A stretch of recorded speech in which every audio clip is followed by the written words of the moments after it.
This is the story of a song about a song. It all started in 1971 when 20-year-old Lori Lieberman was invited to see a concert by a singer she hadn't heard of. Don McLean was touring his album American Pie, on which is the song Empty Chairs. Lieberman had recently gone through a breakup. The lyrics just felt like he was singing about her. She started to shift uncomfortably in her chair, listening to him recite similar words that she had written in her journal hours earlier. She was so moved by the song that she composed a poem for the intention of turning it into lyrics.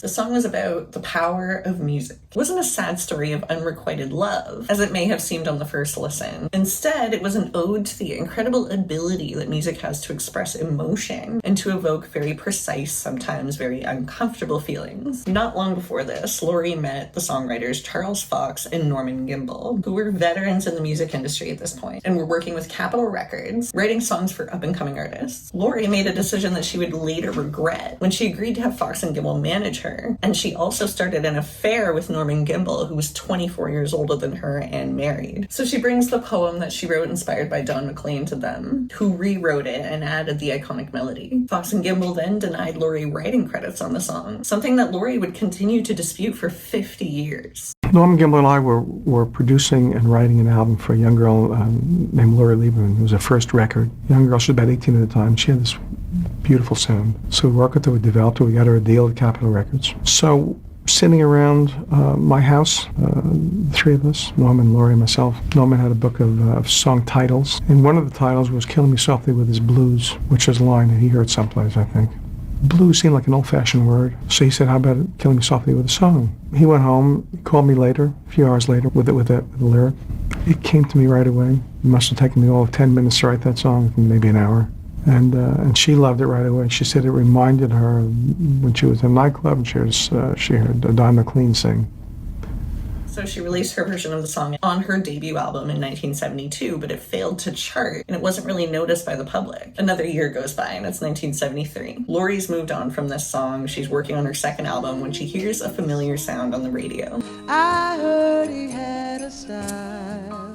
In 1972, Roberta Flack was already a pretty big star. She'd had multiple gold records, and she was a cherished voice in the 70s R&B scene. She was sitting on an airplane when she'd heard a song which had been featured in the in-flight audio program. When she landed, she immediately called up Quincy Jones in search of the authors of this song. Within 48 hours, she had the music on her doorstep. When I got ready to do the song, I was hoping that I'd hear some little opening there. Say, aha, you could do that. You don't have to do this. And it would sound great. The whole section of, oh, da-da-da-da-da-da, that little thing that I do in the middle, nowhere on Charles Fox and Norman Gimbel's music is that printed. That's mine. I also changed the chord structure. To my ears, it sounded better. I was not limited to just taking the song off of the page of music. When she first recorded the song, she wasn't sure about it, unhappy with the production. So she delayed the release of the single, and one night in 1972, she was playing a set with Quincy. And after her planned encore song, the crowd was still begging for more, and Quincy asked her if she had anything else. Well, there is that one song that I've been working on, she said. And she proceeded to play her version of Killing Me Softly for the first time to a crowd who went absolutely wild. So much so that afterwards, Quincy warned her to never play that song again until it was released because it was going to be a massive hit. Roberta's version was a lot different than Lori's, mostly because Roberta theorized she had a strong background in classical music and music theory, and was therefore able to pull out the beauty of the song and enhance it with the right arrangement fine-tuned to a vocal melody.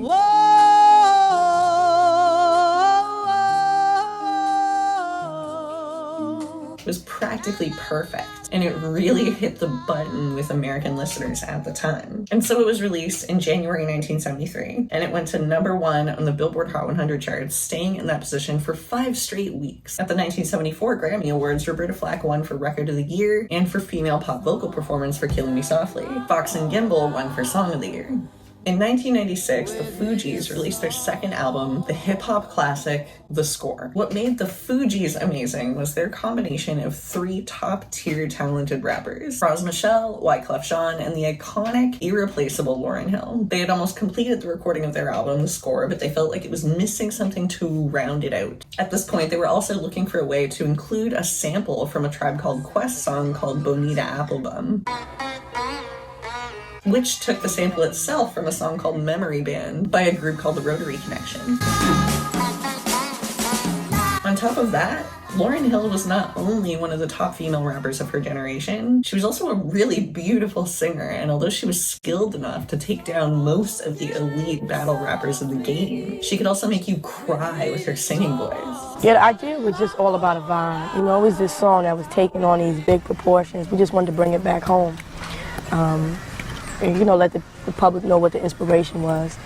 Praz suggested that they cover Killing Me Softly with Lauryn on lead vocals, giving her the chance to shine, and giving the album a bona fide chance at a mainstream pop hit. Initially, they suggested changing the lyrics to be a little bit more anti-drug, anti-street crime, like the theme of the rest of the album. But Fox and Gimbel refused to allow this, almost definitely for the best. So the Fugees took the Roberta Flack version. They added a reggae bass drop, a hip-hop drum beat, and some random stuff blurted out by Wyclef and the Tribe Called Quest sample. And ta-da! They had a 90s classic. As far as critics went, they thought the cover maintained the original spirit of the song very well, while bringing it boldly into a new direction for a new generation. And it worked. The song was an instant 90s classic, exploding across the airwaves, across genres, across fan bases. The song was massive. It went to #1 all over the world. And the Fugees won a Grammy in 1997 for Best R&B Performance. To this day, Lori Lieberman does not receive royalties, nor is she credited with helping write Killing Me Softly.